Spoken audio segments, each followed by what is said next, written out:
Hello and welcome to the second half of the Super Chat catch up for Streamlabs EFAP mini green format. You guys know it, you love it. We're here to see what messages you sent Oh in yeah. and respond to them.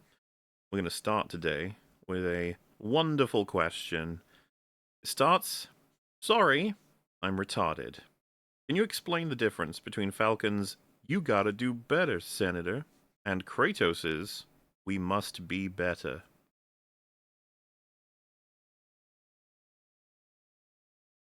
Got a Uh, chance for that, or I could do it. I don't mind. I mean, Um, it they feels like the first response is, just the context of the entire story for starters, like what both stories are actually about. It's like an appreciable difference between the two. Well, and who God of are the War is a people whole saying it? story Who are the that you're not God people of War. addressing it that being way. said to? And then why is it being said at the time? These are all incredibly different. The words could be said to be very similar, but if you think about the big thing that got criticized in Falcon the Winter Soldier was that the show said, we have issues here. And then it told us that the people in charge were doing the best they could with the resources they had to get things to people, and they were making what you could be considered mistakes in logistics slash not properly allocating or maybe being aware of everything. But to be fair, what governmental system in any case, let alone a fucking post blip, is going to be able to take care of everybody in a society? And so the question becomes, what should those senators do? What policy should they engage with? Who should they be focusing on? And that's what they appeal to Falcon with. And he says, I don't fucking know. I have no clue. You just got to do better than what you're doing, which is useless. Yes, They are but trying to the do the God of War best. Ragnarok is They weren't villains. Those senators. They weren't people who were trying to hurt everybody. At least not as how they were portrayed in the show. They genuinely seemed to want to know what is it they were supposed to be doing and what. Because remember, they were sending relief to all kinds of places. It was the flag smashers that would take those supplies, blow up the buildings, kill the people in them, and then take the supplies. You know, saying like we need them more or whatever have you. So the correct answer was obviously just an awareness is needed of all the different parts of society that are failing, and something needs to be done at best you can with the resources you have. And Falcon was useless. He had no understanding of the situation and no way to solve it. He just decided to say, I think you should be doing better. And it's like, okay, thanks. Over to Like, nice, Ragnarok. thanks, bro. Where do you even full of the begin? journey that goes into what happens, what you should I mean, do, it how to feels like it's. actually change, I mean, if you meaningfully say well that written. God of War and God of War Ragnarok are about a bunch of things, it does feel like the fundamental message is that's like the essential sort of message and theme of the story is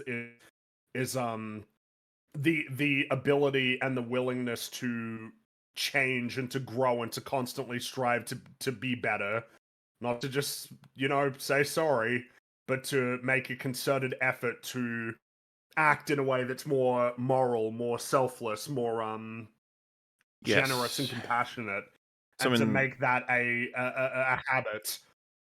and something that because Kratos starts with just essentially being like, I'm just going to stick to myself, and then it evolves into I'll stick to myself and this woman I'm in love with, and then the child I have, and then it expands further and further as the games go on, and you like self-reflect on exactly how much action should be taken to make the world a better place around you, what you're obligated to do, what you ought to do, and Kratos through both games has bigger and thorough and more reasons. We went over all of this in the breakdowns, but the more scenarios he ends up in, the more he realizes what he ought to do in order to make the world a better place in different positions and how to best raise his son on a lot of these values. And uh, Atreus is made a better man by having Kratos as a father, and Thor is supposed to reflect like the almost a shadow self version of Kratos having not been compelled by these arguments and instead engaging in a lot of very, very destructive, negative behavior that's ruining his family and himself. All because, as Thor puts it, you know what I've done? Like there is no coming back for Thor as far as Thor feels. He's done. He's done enough And bad. then the And that man who is in a position to actually say to him, "Yes, I do know what you've done because I've done it." Well, Kratos And has probably then done worse. It's, you know, yeah. it's I mean, yeah. you can But come back, but you then the will come response, back. We but must be what will you better. do now? Yeah. Yeah. Because I think Thor was more than happy for Kratos to kill him at that point. Just like whatever, Mhm. it's nothing else for me. But no, he was in a position where he was open to change, and then Odin fucked up because at that point he realized that Thor was no longer under his control. Yeah. So he had to go. So that's probably a fantastic example of how words can be similar, but the context in which they're said changes their meaning completely. Because Yep. Falcon the Winter Soldier forever dunked on, while that payoff on Ragnarok's one of my favorites. Just Kratos standing up after beating Thor's ass, basically saying like I won't kill you, and that you need to be better for our children is that's some resonant shit right there. And then the tragedy of what Odin does to follow up. Yep. Hello, Mr. Mubsley. As a student in debt, I cannot yet donate much, but I want to thank you so much for your admirable analyses. During hard, dark times, the humor of EFAP et al. Helped me, currently working on my own YouTube channel of objective media analysis. Good to hear. Hey, Don't it's you great. worry. It's really good to hear. Take care of yourself. Make sure you're living a good, happy life before worrying about sending anything our way. We appreciate you. Hey, making your own YouTube channel. That's good shit, man. Keep it up, keep going, and we're glad to provide some entertainment along the way. Very random, but years ago I watched two big normies stream The Last of Us 2. When Abby fought Ellie, they were actually sad and wanted them to be friends. Weird how that shit actually works on some normies, even they were confused how Tommy survived a headshot, though. Well, it's... I mean, I guess Hmm. you can survive a is headshot. Maybe he fucking possible, wishes he didn't, yeah. though, with what he ended up having as a I life mean, after yeah, that. he definitely gets the worst ending. I hate it. I His wife absolutely hate left it. him. He can't walk. He can't, like, now he's in a position where he's gonna Isn't he need to blind be in one like eye as well, or permanently. something? Yeah, he is. I mean, he's gonna need help to take care of himself anymore. And his wife has left him, so he can't It's count on just her to help him out either. misery. And then, yeah, like the adopted brother basically doesn't even want to like fulfill a promise that she had made, and he just has to live with that.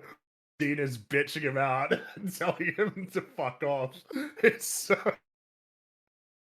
They didn't have to write it that way, but they did. The misery game. Yeah, but the Neil whole was thing. like really Misery, insistent that misery, this is misery. a but again, misery simulator. as Everything's for just shit and sad and awful. as for the observation of somebody playing it, and I mean, the reality is that there will be plenty of people who will engage with. Essentially, it would be like there are certain people who will engage with the story exactly as the writers want them to, whether the actual writing itself should facilitate or sponsors, right? It's like it is that bell game, right? Of like of I don't know, somebody saying like, oh, that's stupid, doesn't make any sense, and then the person going like, well, no, actually, you don't understand, and then back to like, no, I still shit. Like it's just engaging with it exactly terms, regardless of whether it earns it. You are We've had to meant to deal with feel that so sad. often. You're Yeah. meant to feel sad about Ellie and I'd Abby say we fighting. got that big time with Arcane Season 2. A lot of people are describing the story's meaning. And you're like, oh, wow, you just took it hook, line, and sinker. You didn't even think about it. But they're describing it as though they've like figured it out when it's just like, no, that's like intended. That's intended. That's what they want you to think. Yeah, what about the everything else? Mhm. Last night I had a dream. I was watching EFAP, an EFAP of you guys responding, to a video titled "The Art of Costume Design for Side Characters: The Wonderful Miss Jada Facer." If you're wondering, Jada Facer is an actress, but she's only done bit roles. However, Jada is much more well known as a singer on YouTube. She's actually tied as my favorite content creator with you, Mauler. I'd recommend her music to you guys, but I'm not sure if it's the type of music you guys would like. What did my dream mean? I assume your dream meant that you'd be cool as a crossover to see two of your favorite YouTubers, I don't know, on a particular subject. That's probably what it was. Nice and wholesome. Woohoo. Maybe it'll happen someday. Who knows? I really hate the fact he says he wishes he took better care of his health while still eating crap. Oh, this is probably about Boogie. Also, notice what percentage of his outgoings are because of his health: insurance, medicine, doctor visits, accidents, sprained ankle, etc. He's lying whenever he says anything to It do all with comes that. back to it, yeah. He's Oh, yeah, he's just absolutely. a He liar is a through and through. He's complete and thorough. total liar. IMO, 100%. the best thing Boogie It's could natural do for him. It's like instinctive. is make Francis a main part of the channel again. It's hard to fuck up, and there's a market for video news rage given ZP and Jimquisition are now dead. Also, hi Rags, high five for the Ask a Ninja mention. Oh, yeah, that's going way back to He Ask a can't. Ninja. Yeah. As for Boogie Francis, nah, he's no good. Like, he's not. One of the things that Francis to be worthwhile is like meaningful insight into like the gaming industry or the world, and he's not capable of providing that. Also, Francis He doesn't I mean, work his as have Francis well an videos are without. pretty industry, bad. yeah. Yeah. You need Boogie as a contrast, and it doesn't exist anymore. Yes, you need to believe that Boogie is a good person for Francis to like have its appeal. And I mean, we've talked about it. Francis, the character person, than Boogie. Francis is it was even that. What was it where it was like Boogie was trying to pretend that he was being Francis, but the problem was that he was being too like vindictive, which is not what like Francis is just kind of this blind stupid rage, whereas Boogie is a much more mean spirited kind of Too character. conniving. Yeah, and well, he's not very good at it. No, it's very transparent what his goal any particular conversation or like YouTube video or Streamlabs what end he's trying to achieve, and it's always a self-serving one. I don't know. It's I mean, the reality is Boogie right now is boring.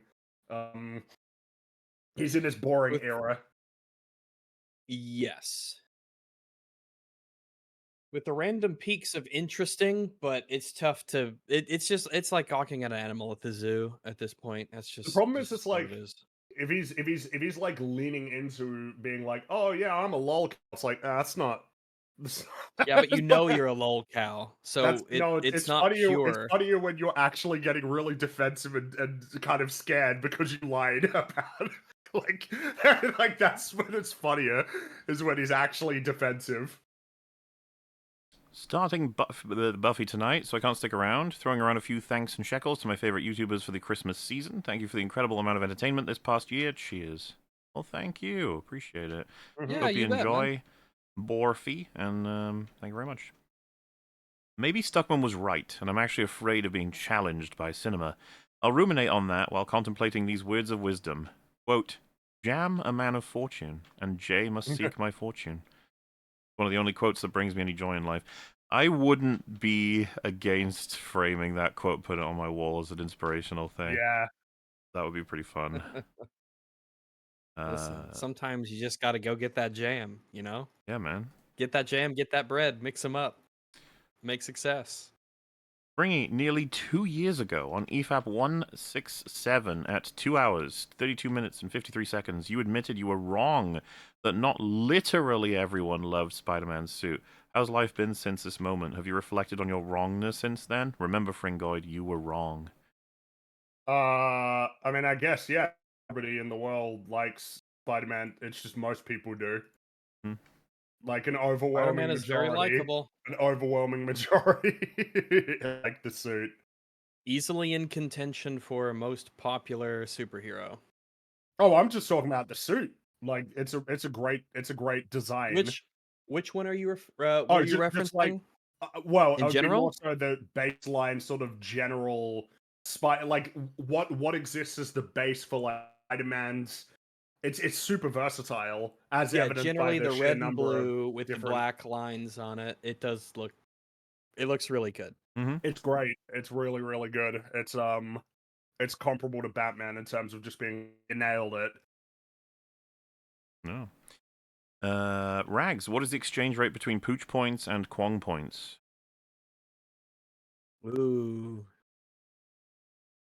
I don't know. I haven't actually done that in my head, or on paper or anything. I haven't done it. I think they're different kinds of currencies. You can't really compare them to one another. It's like two it's like premium currency versus in-game currency in a lot of games. There's not really a comparison between the two.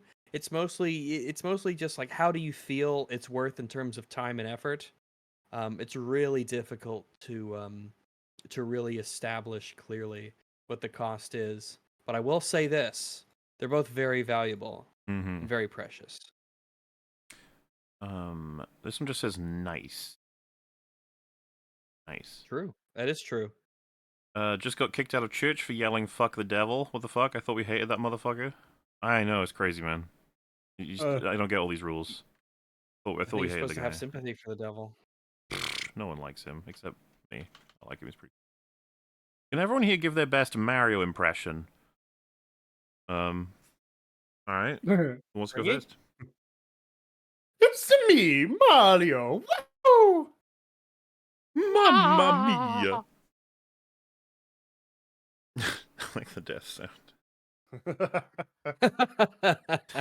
Listen, this is what came to mind first. I think someone says Mario, and I think, oh, dead Mario. Looking forward Mario's to nice.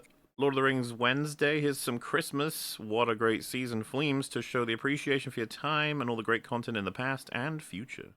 Thank you very much. Appreciate Yo! it. Yeah, I'm really glad that you're enjoying. Hope you've enjoyed all the different things we've been up to across wonderful year and others. Rags finished Mass Effect, hated Mass Effect 1 initially, but after 2 and 3 it is my favorite. Mass Effect 2 really shot down every setup from Mass Effect 1. To me, that game screwed Mass Effect 3. God. I think when a lot of people say that Mass Effect 1 is their least favorite for gameplay reasons, it is definitely the most RPG of the games. It was the first one, it was a new IP, it was trying to be something different and succeeding at it, and you definitely had to play that game And understanding that you were playing. This is an RPG that is also a third-person shootery kind of and it game. came out pretty soon after Gears of War, like pretty soon. You know, before like third-person cover shooters had started to become pretty prominent as like a gameplay medium. But by the time Mass Effect 2 came out, it was pretty obvious. It's like, yeah, everybody wants to be Gears of War in terms of like a cover-based shooter. Well, alright. As for whether or not Mass Effect 2 like screws up the storyline of Mass Effect 1, or like I guess is not a good follow-up, that's kind of an interesting perspective. That is not a common take as far as I'm aware. Mass No. Effect 2 tends to be many people's favorites. I wonder if it is just because like Shepard dying and then moving over to Cerberus, and then kind If of like making sort of a broad sweeping change to like how every prior character, except for Rex, basically Rex's opinion of Shepard is unchanged when he shows back up. He's Rex like is the Rex is only based in Red person. Pill. He is based. He sees Shepard and immediately runs over to him and shakes his hand. It's great. I love it. You motherfucker. Son of a bitch. Now I'm just imagining that, but Rex's arm would be fucking huge. Enormous. Hey, Oh Muller, yeah, have you Rex seen is he's a big boy. Godzilla -1 yet? And if so, thoughts? We have a whole EFAP on Godzilla -1. Enjoy. That's That's right. right, we did. It was my favorite movie of the year. Loved it. Loved Good shit. Godzilla -1. Mhm. Excellent movie. Fuck me, More of Napoleon those, was please. weird. Napoleon was weird. P.S. Narcos Season 3 is awesome. P.P.S. If you don't play GTA 6 live, I'll bite your dick off. Also, hi, Rags. Hello. I'm not too likely to play that live. Are you gonna, Fringy? You like GTA? What, Grand Theft Auto 6? Yeah. Oh man, I don't know about. Feels like the kind of I'd probably rather just play that in my own time, especially since I think I already anticipate how I'd play it. Red Dead Redemption 2 and Grand Theft Auto 5, which is playing it for like 12 hours straight. People would love to watch The you day do that that. it comes out. Yeah, maybe. I don't know. Hey, you know what? It's still probably at least a year away. It's probably going to get delayed. No, I got time to think about it. Hmm. I will probably play Grand Theft Auto 6. I mean, I'll definitely play it, And whether or not it's to stream or not. That's the thing. it's not a game I'm like excited for, but when it's out, I'll play it and I'll be like, hey, all right, I'll I'm play it. I excited for enjoyed it. GTA 5, so I'm always excited I, for maybe, but hey, we'll see, right? But I really hope it's good. I think there's a relation between Dobby and Dobbing, especially with the way that Dobby dobs on Harry in movie 2 and dies via shank from a convicted criminal in the Deathly Hallows. Wrongy. I snorted a vapor form of Really? your goo. Now what happens? Also, hi. No, you didn't, because my goo's not like available to be consumed. You saying he's a liar? Yeah. Damn. interesting. Right. Take those consequences as they come, I suppose. Why do people excuse Iron Man attacking Cap and Bucky and Peter attacking Ego, but no one gives the same charity to Peter attacking Thanos? Well, Oh, when you say charity, like we definitely argue that was why that happened, but it was a it's just that mistake. it's like, man. Iron Man is Yeah. also making a mistake when he attacks Cap and Bucky. Peter is making a mistake when he attacks Ego. At least he wouldn't be making a mistake if he thought it would kill him. But if he knew it wouldn't, then yeah, that would be a bad move because it's just make him angry. In the same vein, it was a mistake with Thanos. I don't know what you mean by like. It's just that people shit on him for the Thanos choice. They're like, you fucking idiot, you ruined everything. It's probably because of the consequences, right? Yeah. Because if Ego had won, people would probably say the same thing, right? Yeah. Like about him. Well, maybe they Mm. wouldn't have because that was his plan anyway. He was going to be doing that whether or not Peter shot him.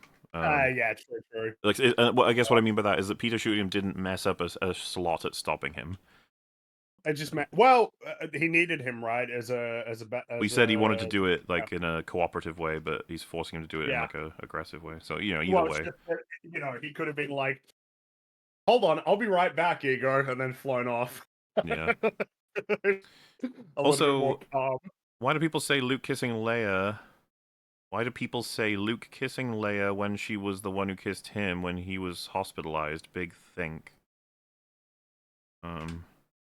I guess he didn't really not enjoy the kiss, so it's both their kiss. He was into it. They were both. Kisses are hopeful. Ideally, they are a cooperative endeavor. Yes. Evening, chaps. What's the next superhero film that breaks 1 billion? Deadpool 3, Avengers 6. I'm rooting for Joker 2. Aww. Well, It's interesting to read these. Deadpool 3 did break a billion. Did very well. Joker It unfortunately 2 did extremely well. did not come close. No, Joe. I think it ended its box office run at about $2. So, yeah, big box office bomb. They said, don't care for Gaga unless she puts extra butts in seats. Cheers. Film didn't care for Gaga. Yeah. And she did not put extra butts in seats. Didn't work. Watched Joseph Anderson stream recently and lost my shit when he joked that he is a discount Matthew Matosis, which might be true, and he is more fit to be a streamer than a critic. His ability to break games genuinely fascinates me. Look up Trolley Chan. I feel like everybody is very easily capable of breaking games if you just test some stuff. That's all you gotta do is when they tell you to do a thing, try not doing it. That's it. Some games fall apart.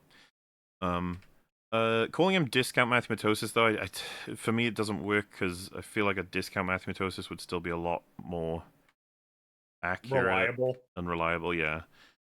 And discount mathematosis is almost complimentary. Yeah, because even a discount version of Matthew Matosis is presumably somebody who's going to be making like a real effort to be thorough. I mean, I guess I get it in the sense that his format is the same of like in a very dry way, just analyzing a game at length. But then again, I guess the difference is Matthew Matosis doesn't often make any attempts at jokes, which makes him a lot more. His jokes are very dry. Yeah, he has them in there, but you gotta well, it's just because it can be hard to sit through a Joseph Anderson video because of like the delivery being so like flat. Yeah, for sure. Whereas Matthew Matosis is fine. It just feels like he's just He's just talking and that's it, and he's not really trying to make you laugh or anything. He's just trying to get his point across. EFAP when they witness a racism. Jay Longbone goes to town mocking it. Maul and Rags have a giggle. Fringy silence. Yeah, you get all the reactions. Mm-hmm. Varied characters. I showed my dad the Lord of the Rings EFAP movies. He worked in the miniatures unit, such as the Bridge of Khazad-dûm. He's so happy to see people have so much appreciation for practicals all these years later. Thanks for all the videos. What a legend. And yes, the miniatures and bigatures, whatever have you, are glorious in Lord of the Rings. And the films benefit for it indefinitely.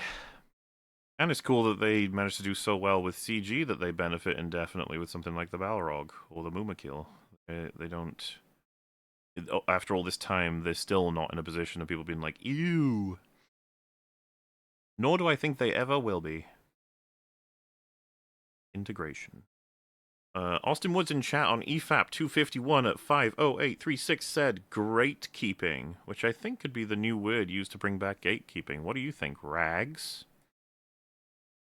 Say that one more time about the gatekeeping. They said I just want to make sure that gatekeeping could be the new word to bring back gatekeeping. Gatekeeping, like it's Oh, great keeping to it great. gatekeep. Keeping So it great by keeping Well, it's people the out. same principle as gatekeeping. nitpicking. I feel, yeah, I don't know. Gatekeeping can be good. It can also be bad. So It I can don't be want to. bad. So, but I guess nitpicking can be, well, no. The point of nitpicking is that it's accurate. You need to be accurate with your nitpick. Not all nitpicks are neat, but they're always at least accurate. Whereas gatekeeping can be bad. It can also be good. So I see where you're going. I don't think I'm fully on board. I'm not on the gatekeeping train, not yet. But I see what you're going for. I think gatekeeping is unfairly maligned. It is kind of essential to a lot of things. We do it so much we don't even think about doing it. It's like discrimination. It obviously has very negative contexts, even though it's something that we do, and basically every decision of our life is based on discrimination. But yeah, I don't know. I'm not on board with gatekeeping quite yet. You'll have to I don't know, work a bit more on that, workshop that. All right. Something else you guys could have covered for Wins versus Sins is their Everything Everywhere All at Once reviews. It would have kept the multiverse theme. If you guys want to do another one, you could do the one where you compare their reviews of a mid-movie. We're I think that's planning that what we one need next, to do right? next is the Yeah, mid that's one, the yeah. next one. You need to find something they Because both they reviewed both had that their was, chance. Cinema Wins almost fucking fumbled the free win, shockingly, with Last Wish. That was a great episode, though. But, yeah, we got to find a mid-movie that they both cover. Been watching for a couple years. You deserve monetary gratitude for coverage on one of my favorite movies. Would love to see an EFAP movies for one of DreamWorks' greatest, The Prince of Egypt. One of the few Christian Bible movies worth watching.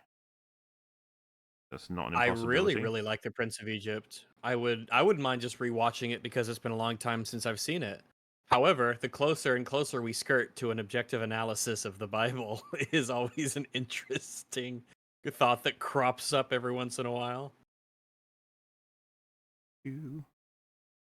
Been watching UK Whose Line Is It Anyway? Caught Aussie version. Now seen versions from all three of your respective regions. Grew up with it in the US. It's always been a favorite. Gotta say UK is the best, but I prefer the Aussies rocking out over hoedowns. I think I've prefer seen the American Australian version. But they are. I didn't even know there was an Australian version. I'm a That's big an fan of the Australian American version of a lot of version. things. I don't know how many original like reality shows there are in this country. So what's some about this is that I'm like legitimately a really big fan of Whose Line Is It Anyway, the American version. I watch it a lot. I'm very familiar with a lot of the episodes, a lot of the gags and games. I really love that show. I think it's like peak improv comedy with insanely good chemistry between the people. Obviously, Drew Carey is host. Ryan Stiles, Colin Mockery, and Wayne Brady were the three regulars, and their incredible talent at just being quick-witted, and just the way that they mesh together is just. I would say it's impossible to do again. However, Drew Carey did do an improvaganza show, I think, in Las Vegas, where he had pretty much all of the Who's Line guests, and you even like the Chip and a bunch of the other ones, Chip and Greg, and the tall guy, not Ryan. I'm sorry, I forget his name, but he had a bunch of them as well, and it's very good. There's also new Who's Line in America where they did some seasons a lot later, and those are good as well, where they got the same people, different hosts though, not as good as Drew. But yeah, I'm a big fan of Who's Line, so you'll get no Who's Line slander from this doggo. Oi, Morley, you once said that Davy Jones was supposed to have a Welsh accent before his current one. For those of us robbed from the golden opportunity, could we hear oi? Or he means you. Give the do you fear death lines in your Welsh accent, also hello frog and dog. Well, I've also said when discussing that I agree with Bill Nye's actual reasoning. It was going to be Welsh, but then he tried out the accent and he felt like the Scottish accent it cuts harder and it feels more aggressive, which I think he's right. Do you fear death? Doesn't hit quite as well as do you fear death? It's kind of hard to properly explain, but as a Welsh person, I agree with his assessment, and he's English, I think. I love his voice as Davy Jones. It's great. Long one. What were the scenes in movies that almost got you to get up and leave the cinema in the middle of the movie? And what was it about the scenes that hit you so hard? Question is also open to rugs and frongs. Also, Iron Man 3 Unbridled Praise when? Who knows when? But I can tell you exactly. John Wick 2, yeah? It was the good old subway train station where they started shooting at each other and no one noticed anything. I was on the verge of leaving. I was watching it with Smiler, and I think he said he got up to go to toilet, and I got up as well, and then he said, "Whoa, I'm just going to toilet," and then I was like, "Okay," and then I sat back down. I was if he had said he was leaving because of how stupid it was, which he later told me he was considering as well, then we would have just left there and then. That's interesting because I just have never ever really considered like leaving a film in the theater, even when I'm not enjoying it. It's just like, fuck it, I'm here. I'll just see it through to the end. That's kind of the attitude that I have. I am very much like, well, I mean, I'm here. I drove here. I paid for the ticket. I'm here in the theater. Often I'll have popcorn with me, so it's like, well, I'll see it through. At least I could say that I've seen this terrible movie, and I know, it's better to know. The movie that I was closest to walking out of, though, was Where the Wild Things Are. That was a long time ago, though, but I was almost like, I just found it so obnoxious and annoying that I just almost left, just almost walked out.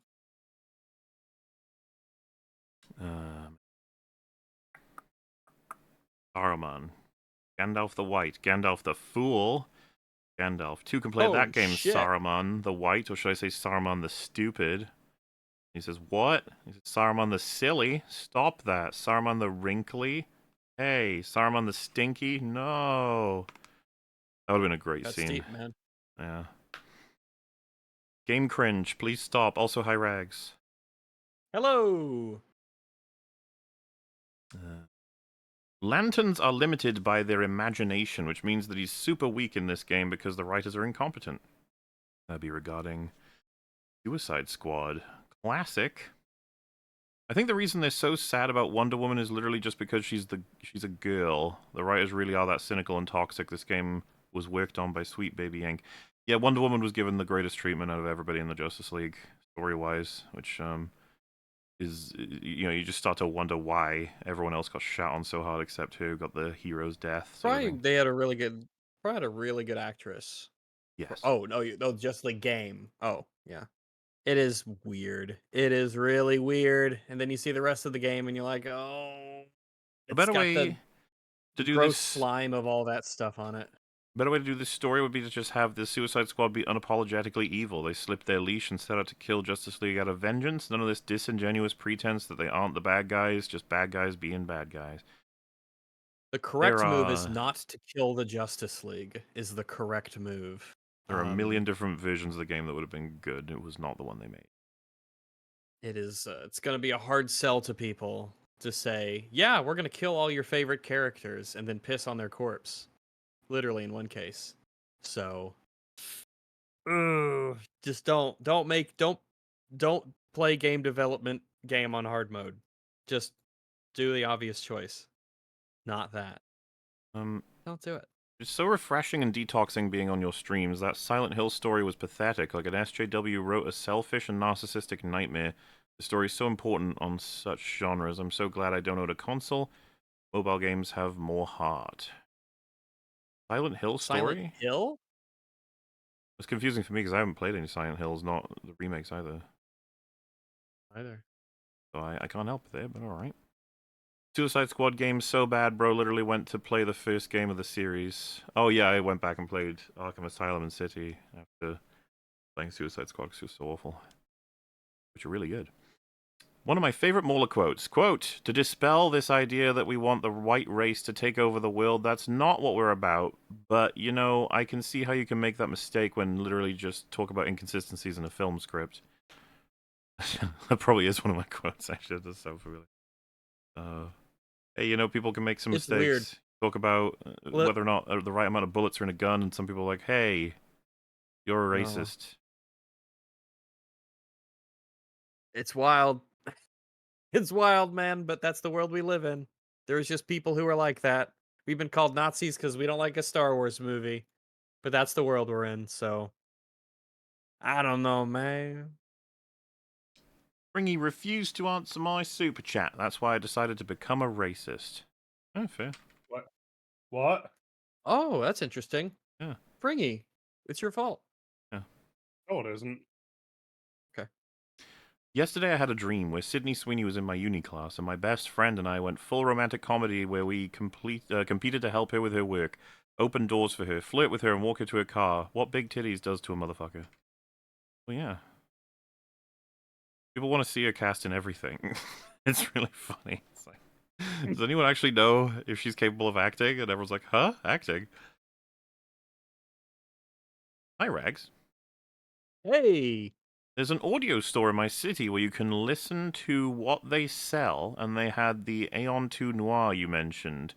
Wouldn't buy them myself, as it's outside my budget, but I gave them a good listen, and they're pretty damn amazing. Cheers from Poland.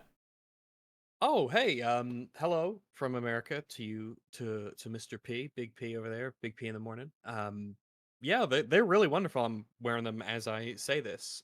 I really, really like them. I like what I used to have, an ATH AG1X. I really liked it, but I just had them for so long. I felt it was time for an upgrade, and I had a friend, and he let me listen to them when we, met up, and I was like, "Hey, if you ever looking to, move on, get rid of them, sell them, or anything like that, give me a holler." And he did, and he gave me a good deal on them because they were used. They work great, and I got a little amp to go for it because my previous ones were USB. Telling you, man, I'm no audiophile, but having a good pair of headphones can just, it makes a lot of difference. It can really make a lot of difference. So, something to consider if you're out there. The problem is it's really tough to explain. It's kind of like frame rate in a weird way. You kind of have to experience it firsthand to understand. If you tell someone, like, going to see a concert live in person in a proper auditorium is an amazing experience, but you can't really get that across to people because it kind of has to be a first person experience to get it, because it's just so deeply, like, subjective to you specifically. So it's kind of a shame that that's how it is in a sense, but some things are just kind of like that. Would you rather watch The Last Jedi every day for the rest of your life, or put a glass tube in your urethra and then hit your wiener with a mallet? The latter, Jesus Christ. because the latter one is you could get a really, really thin glass tube, which would be unpleasant, but that's a catheter. You've described a catheter, which is an implement that some of us have experienced anyway. And also, you don't have it. They say hit it with a mallet. You could just be standing, and then you could hit it on the side, and it'll just wobble around a bit. It's not like you have to smash it on a table. So I'm gonna do that. I feel like baked is the assumption that it's gonna shatter. It's like, oh fuck. Yeah, you can't be Jesus. changing the spirit of it. They clearly want to smash I- that glass tube. How long is The Last Jedi? Like 2.5 hours, right? I think. Fuck me, that's a big chunk of your life. Mm-hmm. Then again, a penis is a big chunk of my life, so. God damn, sometimes life would be simpler if I didn't have a cock. Too bad. Jesus Christ. 2.5 hours. So every week, that's like 15 hours of every week that you have to spend watching The Last Jedi. If I can guess you can play video multitask games during it, right? Yeah, I think I'd have to If put I up with it. can, and it could be on low volume. I could play a video game while I'm doing it. Maybe drown it out with the video game's noise, like mitigating factors. You know, that's something. Well, looks like we're going with I the guess movie. I'll go with that one. I guess I'm watching the movie if I can't circumvent, quote unquote, circumvent the thing going on there. But no. Be me. Load up XCOM. Have shotgun. Walk up to alien. Put barrel up to nose. 95%. Fire. Miss. Alien kills me. My face when.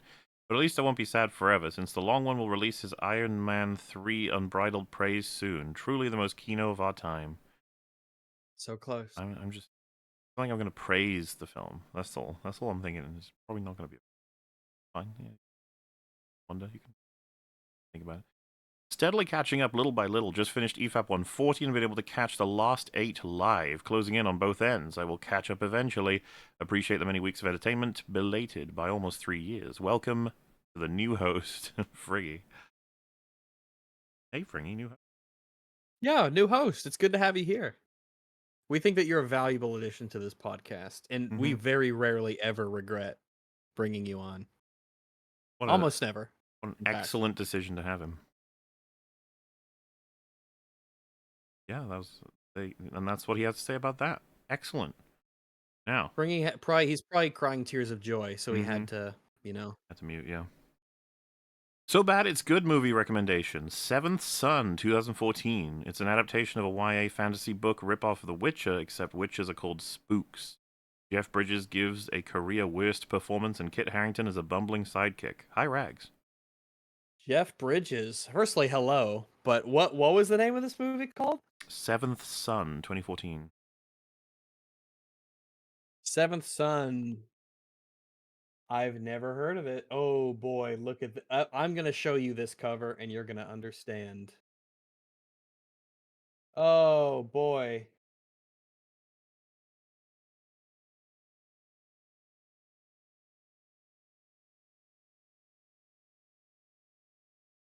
Oh.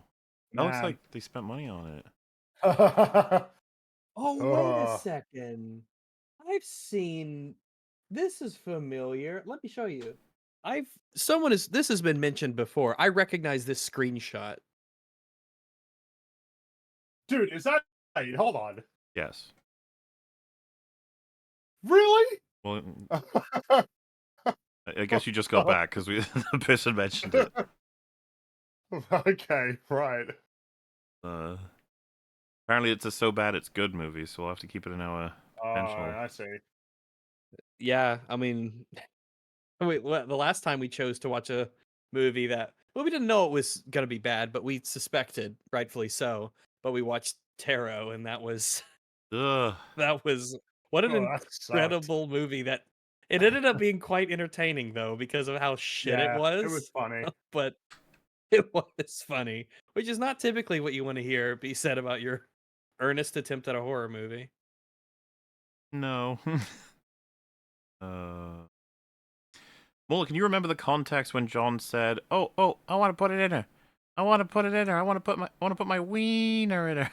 I want to put my wiener in her." I don't remember when he said it. I just remember the you got to be able to find that on some Google searches, though. Maybe you don't want to be Google searching that, I guess.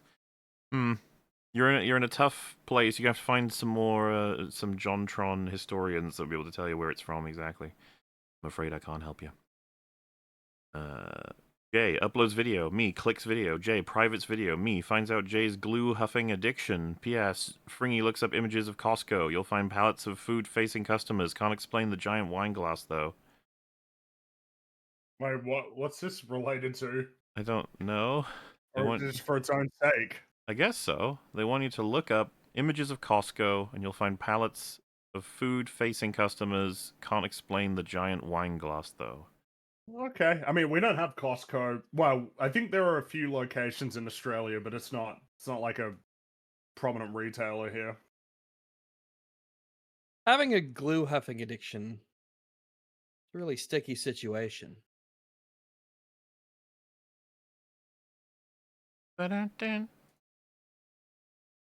So nice to see the crew finally dissecting something they liked. This could be about many things. Ooh, it could be Oh. about many things.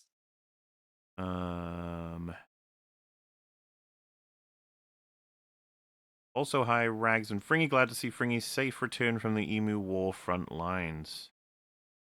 Well, the Emu War ended like 100 years at this point, so I never, calm down.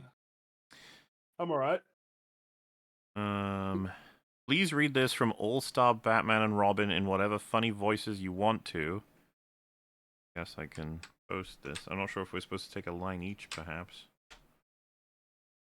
If we can parse it out to where it's that way, then yeah, sure. So funny voices, like, what voice? Who the hell are you anyway, giving out orders like this? That's a funny voice, isn't it? Oh, I guess not. Alright, fuck me. Never Not mind. really. It wasn't funny. It was just unusual compared to your normal voice. I guess. Some people use funny to mean Who the hell unusual. are you anyway? How are you giving out orders like this? Did that make you chuckle? Made me think about all the bad Harley Quinn versions. Fuck, alright, jeez. Never mind. I'll let you two do it then. I'll be back. Okay.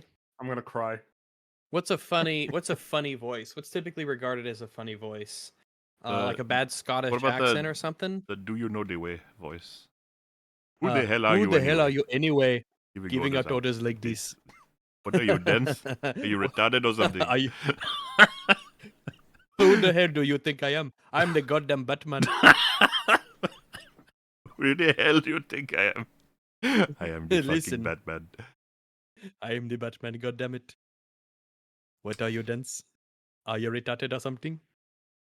So, Muller is on 73 podcasts and is in the editing dungeon. Fringy is also in the editing dungeon. But what have you been doing, Rags? Are you too busy having sex to contribute? Fucking nerd.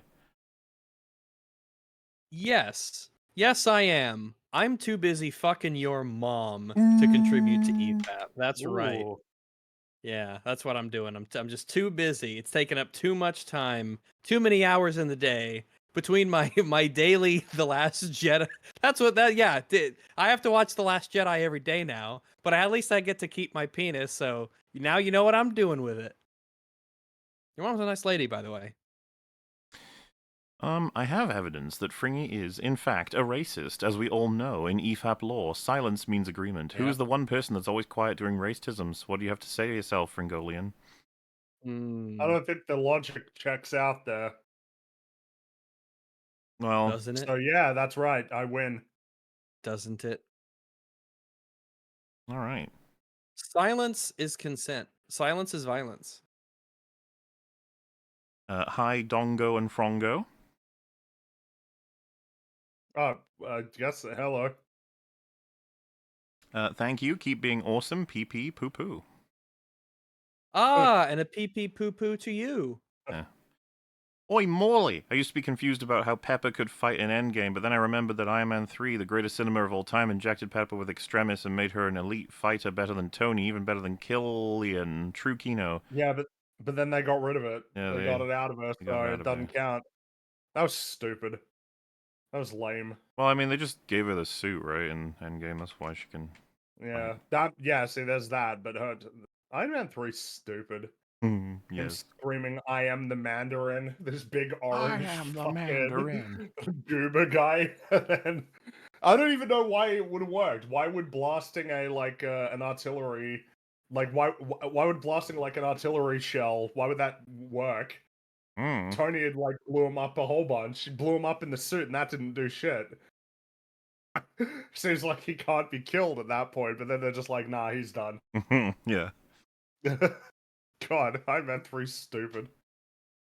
Max betrays and lies non-stop. Brotherhood leader. I like that. You're hired. Also, pretty pleased with the cherry on top. Can you watch an episode of Danger 5? Hi, Fringy. Oh, hi. I don't know what Danger 5 is. I don't know what that is. Yeah. As for, Sorry. man, Fallout might win Best Adaptation at the Game Awards. It's either Fallout or Arcane Season 2. It is either one of those. Those are the only real nominees. Man. Which one would you choose? Which one is it? Oh, what, out of the two? Yeah. Fuck. I think Fallout's worthless. Arcane Season 2 obviously deals tremendous damage to something I like, but at least there's the animation. You know, like the animation. There's some good there's some good lines in it, right? But the thing is that Fallout's got decent production values. Like a lot of the sets and stuff are really, but both of them, I would rather Knuckles win. I haven't seen Knuckles, but it's probably better. And then Idris Elba can go up on stage. I love playing Knuckles. It's the role of a lifetime. I love playing this funny little hedgehog with the Knuckles. Jesus. Is that your Idris Elba impression? That's my Idris Elba, yeah. Okay. You've seen enough things with Idris Elba in it that you should know that that's not even close. I love playing Knuckles. I don't know why. Tamura Morrison? Like a weird, yeah, like he sounds vaguely Australian. I grew up surrounded by Knuckles. I mean, I guess he did because his knuckles were by his sides constantly. One on the left, one on the right. That's you grew up surrounded by them. Mm-hmm. I find it funny that Halo wasn't nominated. That's fun. Oh my god! Halo came out this year and it didn't get nominated. It was that. It's not allowed. It's that shit. Which is funny because I mean, it was awful. Like I say it as if it's like Halo was notably worse, but like it wasn't really. They're both shit. Are we already entering the dark times? We barely even had good times for fucking adaptations. It was more like, yeah, there were a couple that were worthwhile. When have we Last ever of Us not Season been? 2 coming out. Yeah, that's true. Soon. That's coming out. That'll be a thing. Oh boy. Yeah. Oh. Yeah. Shout out to Mr. Snowflake and his hetero bud Jimmy Barker. Fair enough. We tried to get Mr. Snowflake for a Boogie episode. So. Came close, didn't quite work out. Hey, I learned to Streamlabs. Take my money, long man. Why, thank you. Hi, Fringy. Love the concept of this FAP, but next time you should only pick characters every guest is very familiar with. Also, hi, Theo. This is probably talking about the Ultimate Showdown, which, good fucking luck having... What was the grand total? Everyone's familiar with. Like 340 characters from different IPs. Like, good luck having anyone who's familiar with all of them. Literally anybody. I think that turned out really well, considering how difficult of a thing it is and how unruly. Tried to get good, broad conversations out of it, and we found some funny things, like Steve from Minecraft or Bugs Bunny having...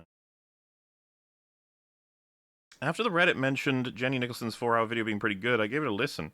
It was neat, but I'm reminded of Fringy's argument of People respect it because they sound supportive / nice. Clownfish has talked about it, the same topic long ago. Yeah, everybody's what? much more amenable to anything being ridiculously long if it's kind or, Yeah. complimentary.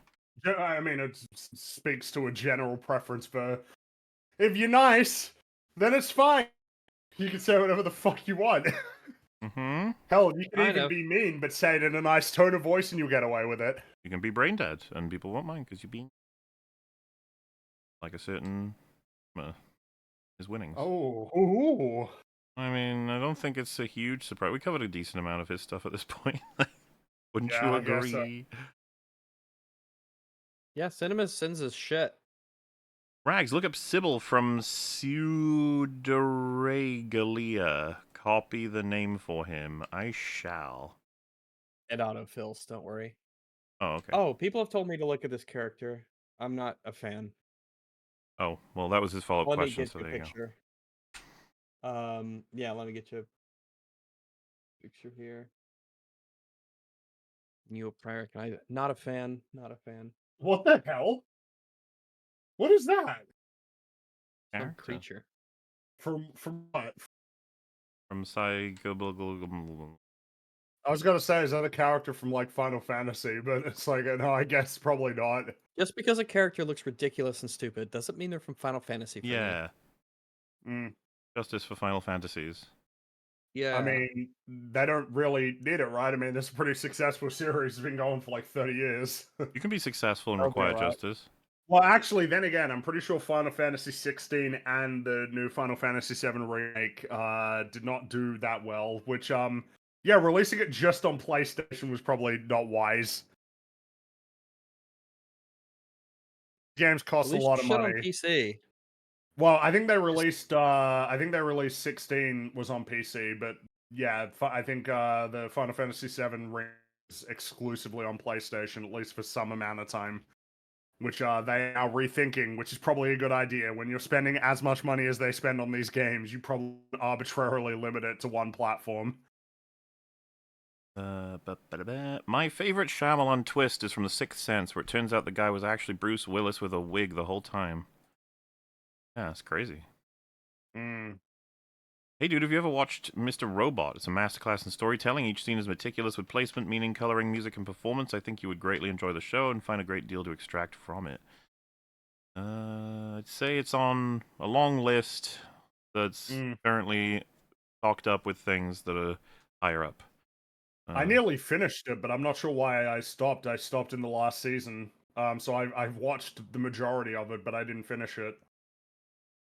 I can't remember why. I'm not sure why, but I need to rewatch it in order to make a real opinion on it.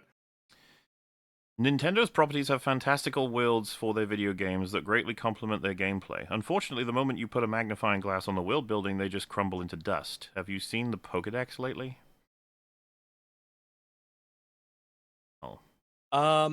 The Pokédex and the world building of Pokemon, I think it might be a good example of what happens when you try to start explaining too much instead of just establishing a general sort of baseline for the things that are in this world and having some sort of loosely defined game elements, and then just kind of letting people just sort of piece together what intuitively that world would be like. Because a lot of the stuff that they've decided to add in terms of like flavor text and stuff is kind of crazy I would and say that, yeah, a terrifying. lot of Nintendo's worlds probably do much better when you don't go crazy inspecting them. Yeah. Yeah. I don't know that you gain much from really thinking about the world of Mario and how it all fits together. All of these The various kingdoms. socio-political economics, yeah, all that, yeah. And I guess Zelda probably asks to be taken a bit more seriously. But I'm not sure how it works with Zelda. I'm not super familiar. All I know is that like the timeline is kind of extensive. The like each link is like a different link, but they exist in the same like, world in a timeline. And then it splits off into a bunch of different timelines, and they eventually rejoin the timeline. So it's a bit confusing. I just thought they were all different games. Metroid, I'd say Metroid is a series that feels like it's a world that you can take pretty seriously, and that if you inspect it, you're Metroid, not gonna yeah. you're not going to be running into problems. I suppose it depends.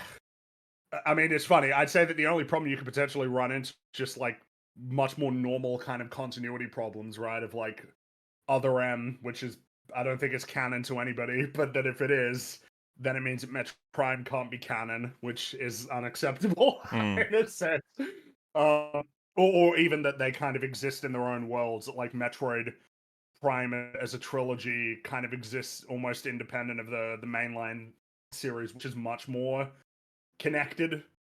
Like Super Metroid leads pretty directly into Metroid Fusion and whatnot, so on and so forth.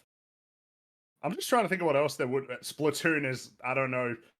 It feels like a lot of what you get with Nintendo is that they'll put in like fun details that are real. There'll be efforts to through art basically like create a world that's really fun to exist in and be in, and feels like it's a lot bigger than it needed to be. Whether or not it makes a whole lot of sense.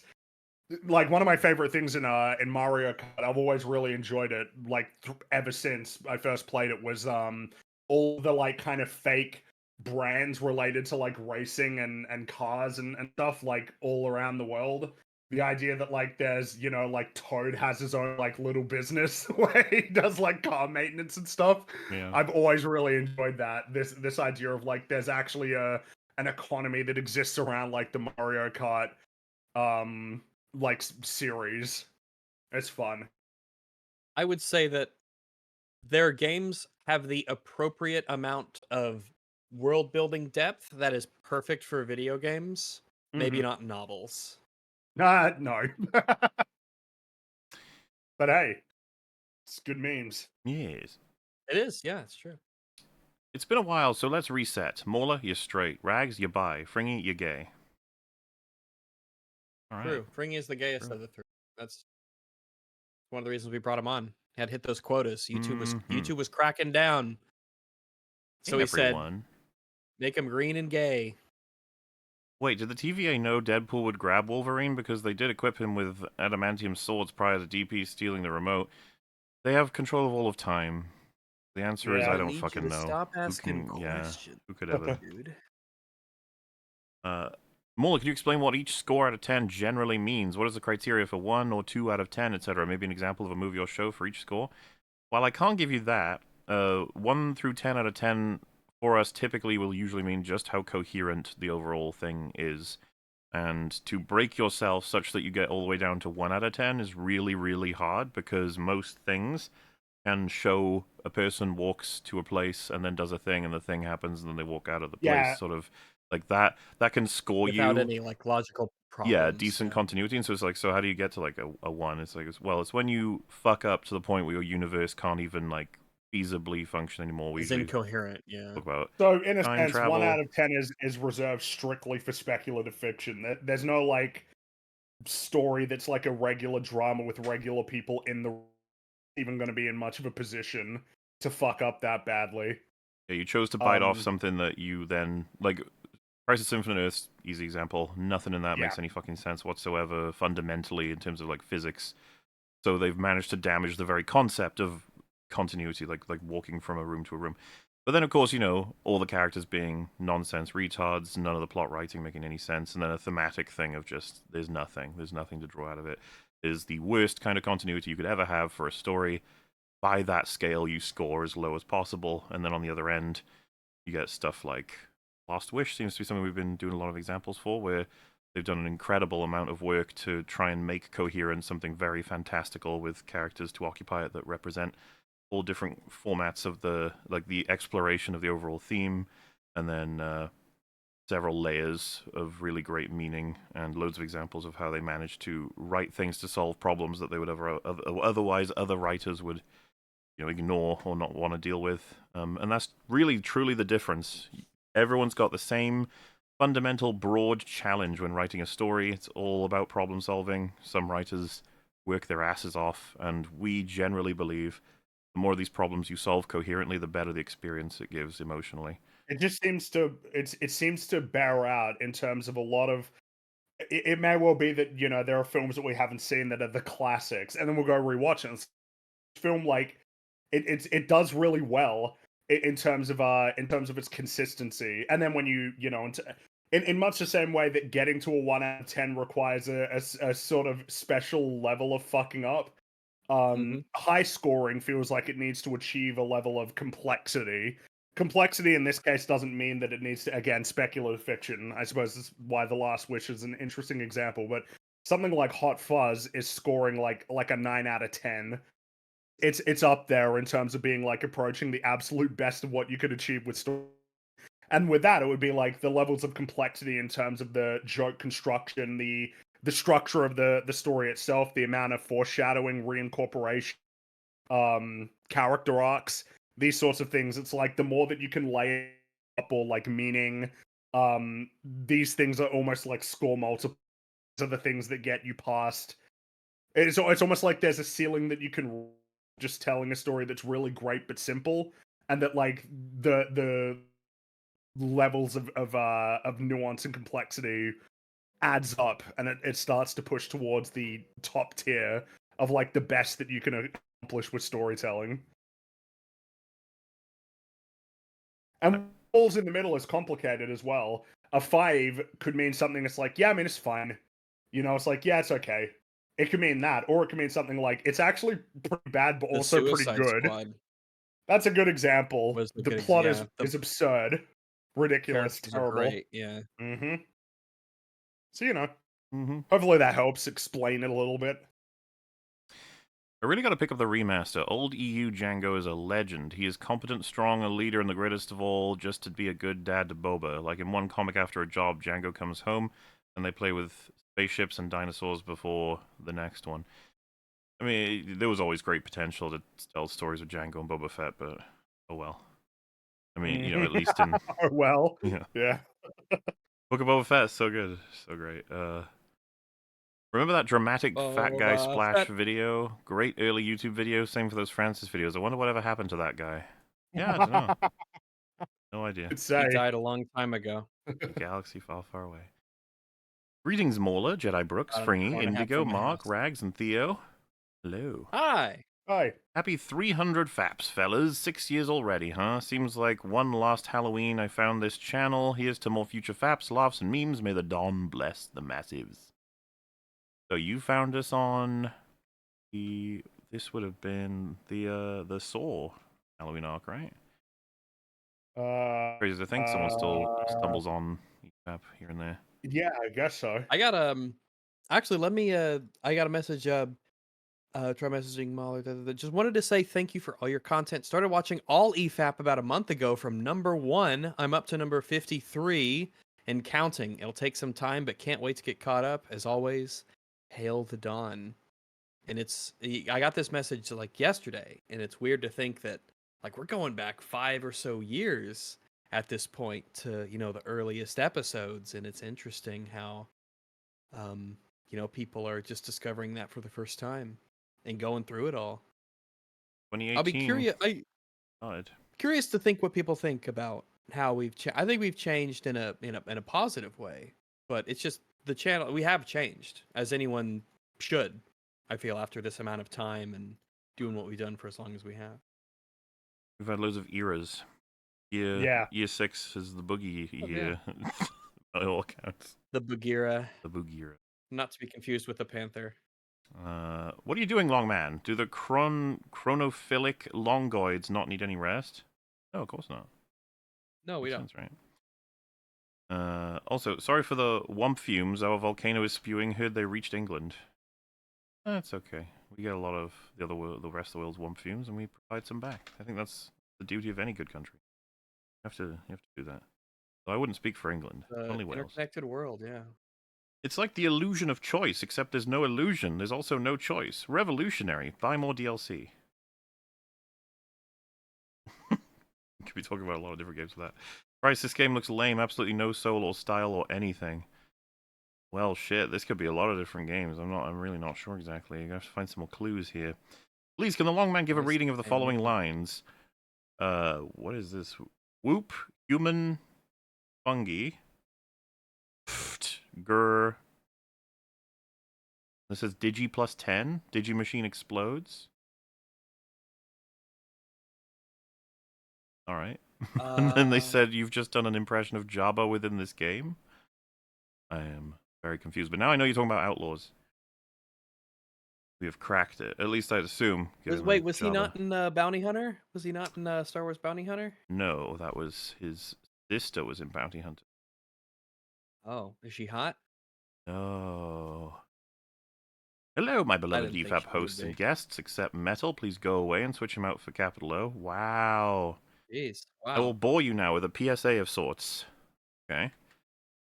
I have a master's in nutritional science and work as a nutritionist and PT for a living, so I'm naturally very passionate about the discourse around nutrition. The Boogie stream were very funny. But whenever diet products came up, you guys had rather unnuanced commentary, I find. No, you should not full-on substitute water with diet drinks. Yes, if you excessively consume regular sugary drinks, switching them out with diet drinks will help. I don't think we made any claims as to I don't think we definitively made. Coke versus Diet Coke or anything. We're just talking about drinking Diet Coke's not healthy. Yeah, we very clearly said we are not nutritionists. Yeah, But like I think that the advice and everything that we gave was like very standard and accurate. Don't substitute water for diet soda, yeah. things of that nature. The ADI for diet products is well above 12 cans a day, 5 to 6 liters or 203 ounces. When did you drink 6 liters a day the last time? So you shouldn't worry about any carcinogenic effect realistically. Why would you even... You wouldn't even need, like, specific statistics to simply say don't replace your water intake with Diet Coke. I don't, just, that to me feels like something that you wouldn't need to cite any particular statistic relation to Do nutrition you to have a simply say source don't do that. to back up that claim? Yeah, like that's not. It's just generally great advice to not replace some of your most fundamental nutritional sources with Coke or Diet Coke, whatever have you. Things that are categorized as more carcinogenic than diet drinks are red meat, UV rays, and night shifts. Yes, night shifts. While I agree that Boogie's dietary habits are concerning, diet drinks are the least of his problems. Doesn't matter what the least of it. Okay, this is not the same as your average person. Boogie is like a balloon, a sphere. He needs to. I mean, He's above average. I He's an hesitate to above say, but like average person in Keemstar terms of mass. is not wrong whenever he sees him do anything. Say, for example, if Boogie eats a chocolate bar on stream, it's like, what the fuck are you doing? And then someone responds, you can eat a chocolate bar, guys. It's okay to eat a chocolate bar in your life. It's like, that's obviously not the criticism. It's about Boogie He ate a being... chocolate bar 67 times. Well, and it's Look just at like, him. he should... How can you complain constantly about everything in your life being terrible and then just eat the worst shit on stream in front of everybody? When you're on the verge of killing yourself, by the way. Like, obviously, this is within the context of someone like Boogie rather than... We're not talking about someone just having a chocolate bar here and there or something. It's obviously the context of him. Because he's on, like, as he said, he had that huge box of pills, right? That he's on every day. Medical science desperately keeping Yeah. him alive such that he can drink diet soda all day. And then lie about it, It's too. really not. It's not. There are people out there who could really use the attention and effort that go into the kinds of stuff that. Well, I'm sure some people are more deserving than others of life-saving care. Is all I'm saying. Really don't know what Drinker's on about in EFAP 300 with the viewership is not there. The viewership of Hot D Season 2 was the same as Game of Thrones Season 6. A little tutorial for you, Drinker. Step 1, go to the Twitter trending tab, see 800k to 1 million tweets about Hot D, pay attention. I thought that the viewership for Season 2 was not as good as they were hoping. That's where I remember finding out. I can't remember. But, I think that it was generally like okay, but it wasn't season 1 levels. And I think that part of because we got to that, I think part of it was the pacing felt kind of odd for starters, and a lot of people were thinking it was way too slow, and that has a tendency to drag viewership. And I think that just and the overall quality wasn't as high as season 1 as well. yeah, viewership for Season 2 finale of House of the Dragon was down from Season 1 finale, which brought in 9.3 million viewers, while the Season 1 finale saw slightly... wait, this is confusingly written. While the Season 1 finale saw a slightly lower viewership when compared to the 9.986 million viewers who tuned in for the series premiere... Oh, I see. So, broadly, yeah, this is what you're hoping with a series like House of the Dragon that season 2's viewership is just like noticeably up from 1, and that keeps happening, like it's gaining momentum. As people who defended a lot of what was very good about season 2, I think we would all Which there were many concede good things. season 2 was a bit of a disappointment in terms of what we were Yes. hoping for, and It's not as good as season 1. wouldn't be able to deny the broad sentiment that seemed to happen, which was people were not happy with it. You know, that's the tooth. Remember when Goliath joked about Drinker being oblivious about all discourse around Hot D before it aired in his videos? How is he so chronically online he still misses all that? Also, the lack of Goliath on EFAP is a crime. Tried to get him on for the Hot D episodes, he was too busy. Obviously, the most busy he's ever going to be is when a Game of Thrones related show is coming out. And It's happening yet. I mean, like, I don't remember Drinker saying anything particularly egregious about how Hot D Season 2... I mean, you could at very least agree that culturally it was less discussed. It wasn't as interested by a lot of people. It wasn't an event so much as an occurrence. Yeah, it was there. It is said that the Long Man is so long that when death finally comes for him, it will take hours for death to travel from one end of his body to the other, leaving just enough time to record some thoughts for his final video, Mortality and Unbridled Rage. Well, assuming it I'd have to starts stream at the it, I guess. feet, right? If it started at the other end, then it wouldn't matter how long it took to get to your feet, because they Yeah, I'd not start to, like, too involved in the video making even process. if I had a really your feet. long brain, it would knocking out any part of it's probably going to affect me. Because I'm a dog, obviously. I've got 4 feet, and they very well. Now 2 of them do. Never mind. Carry on. Happy birthday, Mauler. This You're the gets us more closer best. to the- Thank you very much. Yeah, you are. You're. Top. 10% Thank you. of people. Rags has an unhealthy obsession with Rico from Outlaws. I recommend a full lobotomy. Yeah, we can do that. Rico. He doesn't Fuck, is even that the remember. mom? Yeah. I don't have an unhealthy obsession with her. Rico Outlaw. It doesn't even. She doesn't even pop up. It's a racer. Oh. A guy who looks. Oh my god! This is why. Okay, I'm gonna show you a picture, and you're gonna tell me who else he looks like, and you're. Tell me what actor this racer looks like. Peter Dinklage? Yep. When he showed up in these pictures, I'm like, holy shit, is that Peter Dinklage? Wait a second. Wait, Is so he a little this guy? is a racer called Rico? Rico Abreu. Is he I think he's a little guy. I think he's a little guy. He's taken the He SEO is! away He is a little from guy. Rico of Outlaws. Look. Rico, look at the Rico Abreu.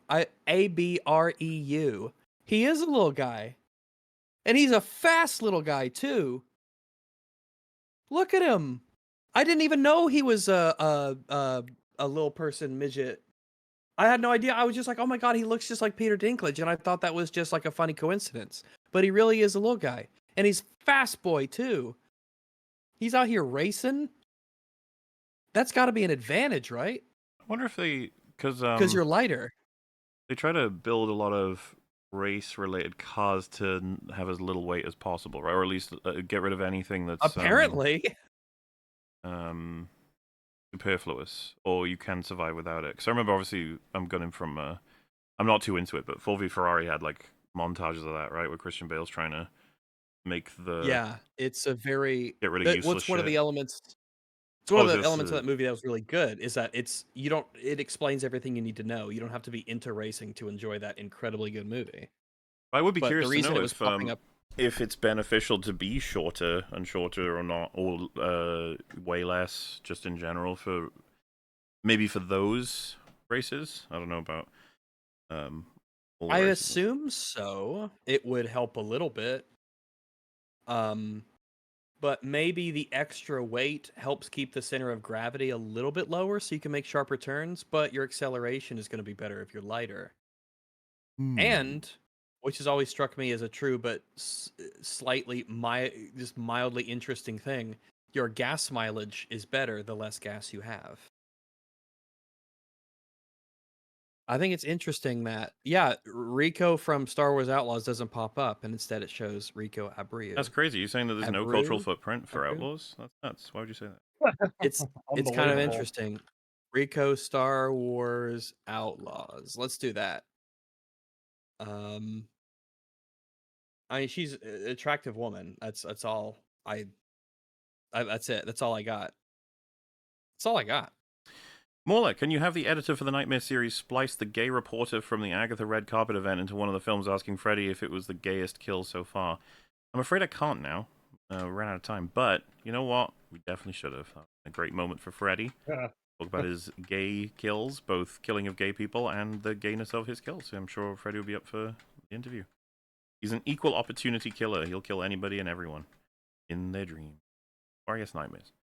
As the foremost Acolyte scholar, do you think in the future we will get Wade and Mog a Star Wars store? I guess they meant story, but I hope so. Well, maybe they could be entrepreneurs. Maybe they open up a store somewhere and sell trinkets and knickknacks and doodads of all shapes and sizes in the Star Wars world. That would be one.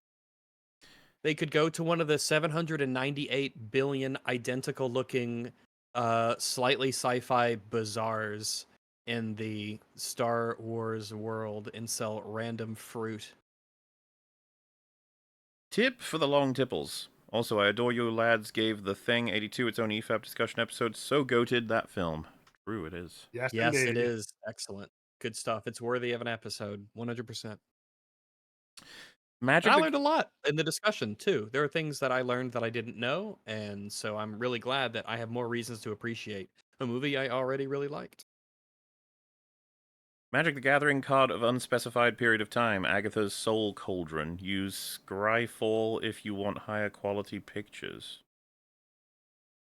What's interesting is that when I type in Agatha's, it automatically fills for Agatha's Soul Cauldron.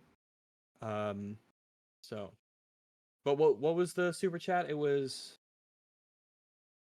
It says use Scryfall if you want higher quality pictures. I mean, I got a decent picture here. I think it's from TCG. Pretty good, pretty expensive card too. That came out last year. Looks like it's yeah, that's a $25 or so card if you want it near mint. What is this? You may spend mana as though it were mana of any color to activate abilities of creatures you control. Oh, that's good. Creatures you control with +1/+1 counters on them have all activated abilities of all creature cards exiled with Agatha's Soul Cauldron. And you can tap it to exile target card from a graveyard. When a creature card is exiled this way, put a +1/+1 counter on target creature you control. That's cool. You can probably do a lot of really neat stuff with that card. It's got a lot going on for it. Got a bunch of interaction. Yeah. I think so. Pretty neat. Alistair. So let's talk about your mother for a moment. Morgan, I'd rather talk about your mother. There's nothing to talk about, and besides, isn't your mother a scary witch who lives in the middle of a forest? Much more interesting. To you, perhaps, you would find the moss growing under a stone interesting. You know what's more interesting than that? Apostates, mages outside of the tower. That's illegal, you know. You did not read that in a book somewhere, did you? I hope the small letters did not strain you over much. Or we could not talk about your mother. That works for me. By the Maker Mola, play Origins. I love Alistair. I love him. I typically don't have Morgan in the party, but they have a lot of good interactions, especially early on when she's just definitely present. But I always like Alistair. I like his perspective on things. Typically, I would have Wynn, Liliana, and Alistair as my party mates, and I liked playing a mage myself. Damn. So, how is the Great Circle so far? Didn't expect it to have a more simulator-type feel. Troy Baker sounds eerily similar to Harrison Ford, though. Just broadly, that it's a very dull game with shallow mechanics, and it tries to... It feels like a very sort of like lame photocopy of the Indiana Jones at its greatest. And I think Troy Baker's probably one of the best people in the world to do Indiana Jones's voice. It's just that I haven't felt very much oomph from it. It's very straightforward performance. It's mostly nailing his casual and murmuring sort of thing. You barely get to, at least so far, hear him do any kind of emotional performance, which I'm waiting for to see if there's anything worthwhile there. But broadly, would not recommend. And broadly speaking, it is not what Indiana Jones as a video game should end up being. It feels more like a thing that's trying to evoke what you liked about Indiana Jones without doing it itself. Instead of creating things to like, yeah. Yeah, but it's better than Dial of Destiny, which some people feel the need to say, which obviously doesn't mean anything at all, because Dial of Destiny It's was horrific. stupid. Well, when Dial of pointless Destiny was coming observation. out, everybody felt the need to say, "Well, it's better than 4." I'm Which like, it's wow, not. It's not. setting the bar high. And that is that's it. We are caught up with the current Streamlabs, but you know, there could always be more, and we will happily do this again when it stacks up enough to do a full episode on it. Sorry it took some time, but they are complete, and we shall be tackling as many super chats we can to get all those episodes out as well, while, hey, more things are out. I was about to say what's coming, but then I was like, you know what, it might be out already. Who can say for sure? Who knows when this came out? La la la la la, merry, happy. Whatever may be happening. Very happy. Okay, Happy bye. day. See you later. Bye-bye. Goodbye. See ya.